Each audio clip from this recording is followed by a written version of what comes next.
السلام علیکم ناظرین، 2017 کے ذائچوں کی سیریز کے ساتھ آپ کی خدمت میں دوبارہ حاضر۔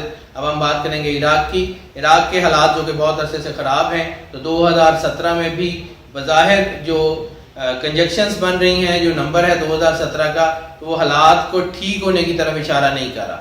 2017 عراق کے لیے کوئی بہت اچھی خبریں تو نہیں لا رہا، لیکن ایک بہترین چیز وہ یہ ہے کہ انٹرنیشنلی انوالومنٹ، خاص طور پہ ایران، رشیا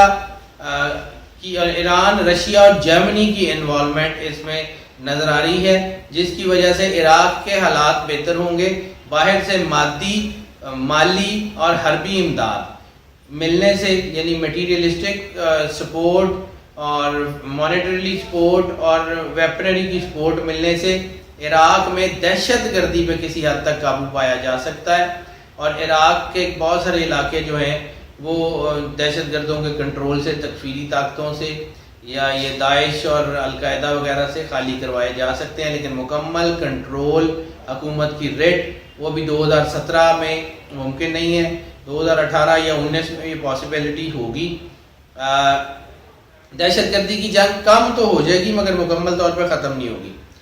اور دوسری ایک اور جو اسٹیٹ بن رہی ہے، اس میں بغداد، سامرا اور کاظمین کے حالات مزید خراب ہونے کی، جو کہ ابھی اس وقت تھوڑے سے کنٹرول میں ہے، لیکن وہ مزید دوبارہ خراب ہونے کے چانسز بھی ہیں۔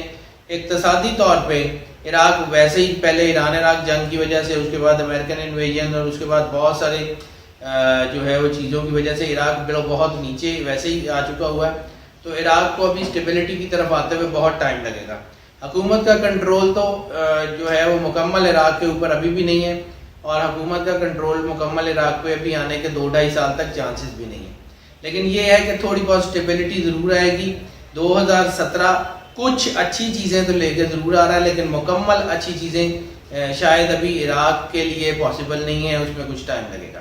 مزید جو اس کے بارے میں جاننا چاہتے ہیں تو ہماری ویب سائٹ hyderjafri.com پہ رابطہ کیجئے، ہمارے سوشل میڈیا کانٹیکٹس پہ رابطہ کیجئے۔ اسکرین پہ آپ کو نمبر نظر آ رہا ہے، اس نمبر پہ کانٹیکٹ کر لیجئے۔